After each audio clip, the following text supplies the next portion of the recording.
straight wins to get back into the playoff picture, and then they were ambushed by the Lions last night. The 44-30 loss dropped their chances of making the playoffs to around 8%. Dak Prescott says they're not deflated and they do have a winnable schedule, but do they really have a chance? That's our Take 2. Are the playoff chances over? Cowboys? Yep. Somebody got to tell us. It's a wrap, bro. I mean, start planning them trips to Cowboys. I think that they're going to win every game from here on out. And I think it's still not going to be enough. I do believe their playoff chances are over. They had to be perfect to get where they needed to go.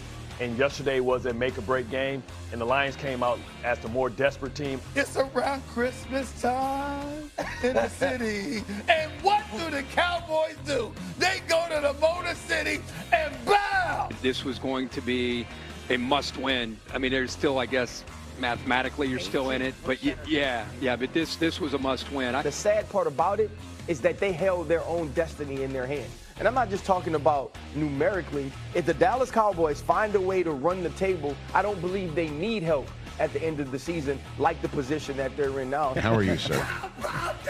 Oh, boy. Talk about, no, we're going to win the Super Bowl, right? No, we're going to win the Super Bowl, right? They fall apart. They fall apart. What happened? What happened to this doomsday defense that y'all were talking about with Quentin Williams? What happened?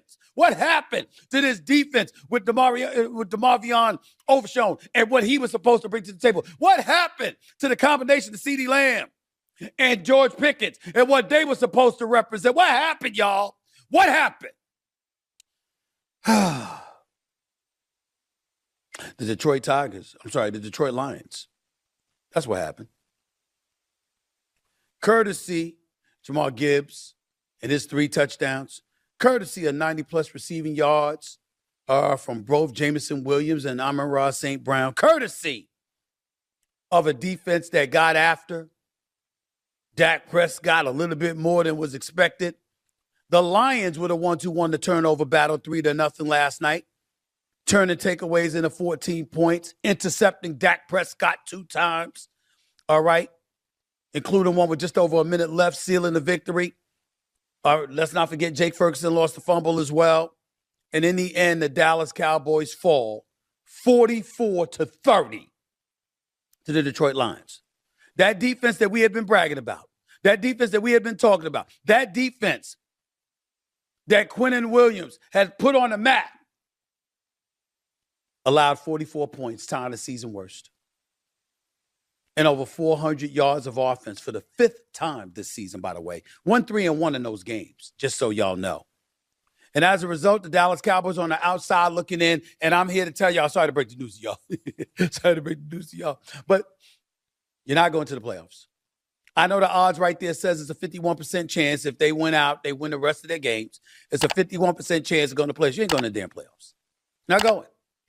And within the NFC, yes, you can make an argument about San Francisco and the tough schedule they got coming down the pike, and they're still ahead of you, but they are 9-4. The Dallas Cowboys are 6-6, 2.5 games out. The 49ers as the 7th seed. Obviously, the Lions are the 8th seed. The Panthers are the 9th seed. The Chicago Bears are the 1 seed. The Green Bay Packers are the 6th seed. All of them beat the Cowboys already, except Green Bay, who tied. All of them. All of them. Which means that in a tiebreaker scenario, they would win. Now, the tie between the Cowboys and the Green Bay Packers ensure that it's not going to be a tie with anybody else, but they essentially got a 1.5 game lead on you at the minimum because they all already beat you. They already beat you. And so that's the situation. Do the Cowboys still have a chance? Sure, they could end up winning the NFC East. If the Eagles go into Los Angeles and they lose to the Chargers, sure they could lose. Sure they could lose to win the division. If the Eagles continue to nosedive the way that they've been already, if they continue to be devoid of a running game, Jalen Carter ain't going to be playing Monday night against the Chargers at SoFi Stadium. I'll be there doing Monday Night Countdown on the NFL with the crew. I can't wait for it personally. This is what I'm talking about as we look forward to the season. You're the Cowboys. You still got an outside shot, okay? You still got an outside shot to beat the Eagles. But I doubt it. I can't see that happening. I guess if Carolina ended up winning the South instead of Tampa Bay. You're battling with Tampa Bay for a wild card spot. You haven't gone against them this year. You haven't gone against San Francisco, so you don't have that L on your record. But you ain't going to be ahead of the Rams. You ain't going to be ahead of the Seahawks. You're not going to be ahead of the Bears, who already beat you and got a 9-3 record, a 3-game advantage on you, 3.5-game advantage on you. So your only hope really is to win the division crown. And how you going to pull that off if the Eagles manage to win the next couple of games or so? That's really what this comes down to. It's really not about the Cowboys at this point. It's about the Eagles. Dak Prescott, 376 yards, getting his numbers now. Getting his numbers. But what about the victories? This kid Gibbs, by the way, is special. I thought he might have had over 200 yards from scrimmage. He only had 120 yards from scrimmage, but he still had 3 touchdown runs. In 8 wins this season, 145.1 scrimmage yards per game, 7.4 yards per touch, 16 total touchdowns in 8 wins for Gibbs. The brother's special, legendary. Got 47 career touchdowns. He's now tied with Lions legend Barry Sanders for most ever through a player's first 3 seasons in NFL history. And he still has 4 games left to go. Amon-Ra St. Brown was supposed to be an ugly-looking ankle injury, but that brother hadn't practiced all week, but came out there and balled last week. Let's give credit where credit is last night, rather. Let's give credit where credit is due. Jameson Williams showed up as well.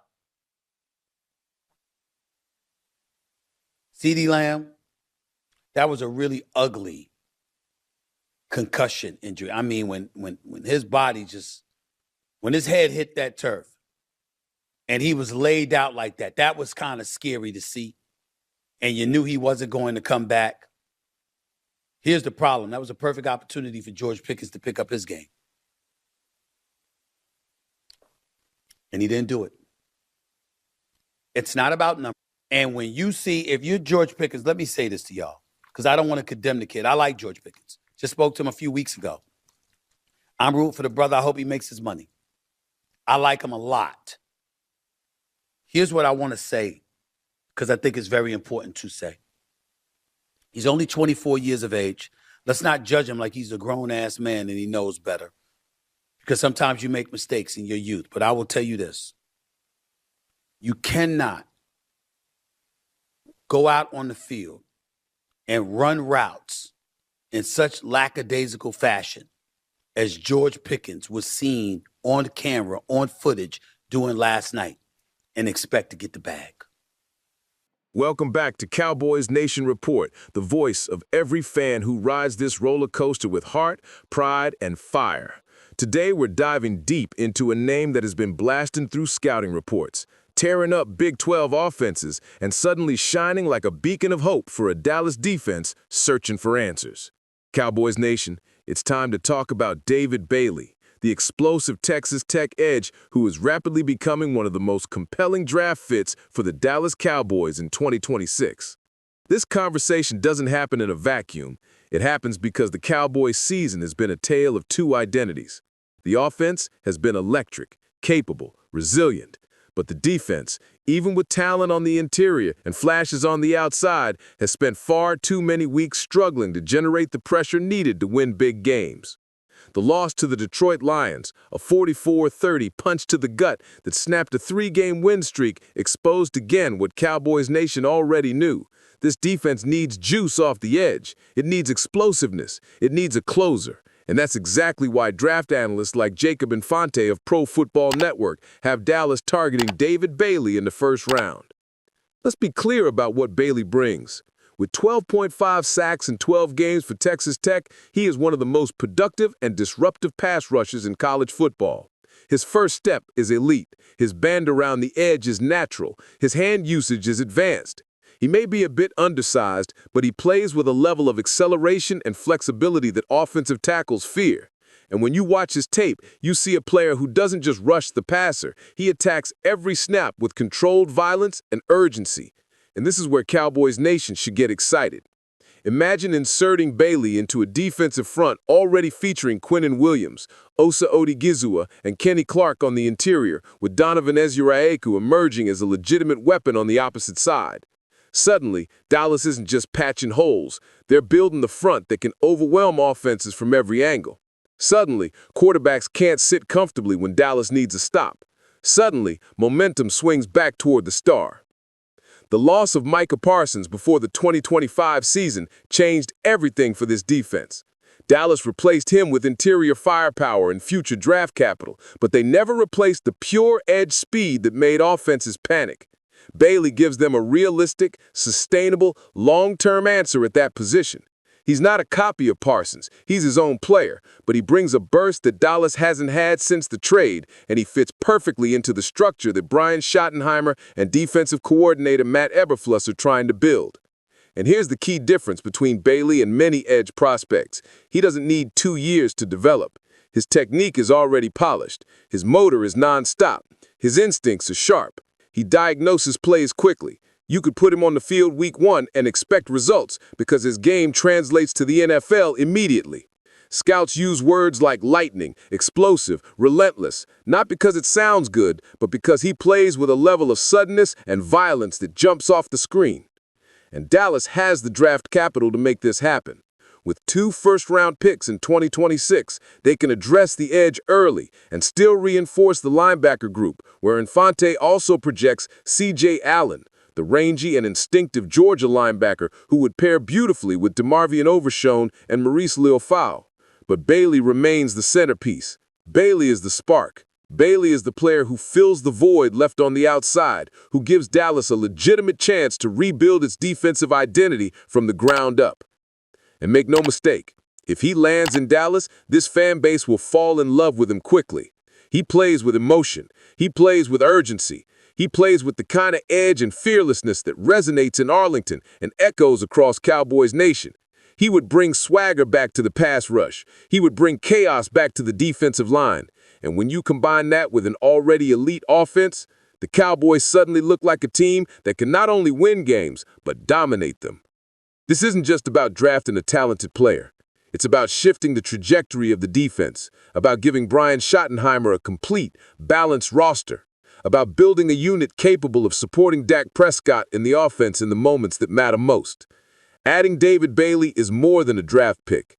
It's a statement that Dallas is ready to rise again on both sides of the ball. So Cowboys Nation, now it's your turn. Do you want to see David Bailey wearing the star? Do you believe he's the missing piece for this defense?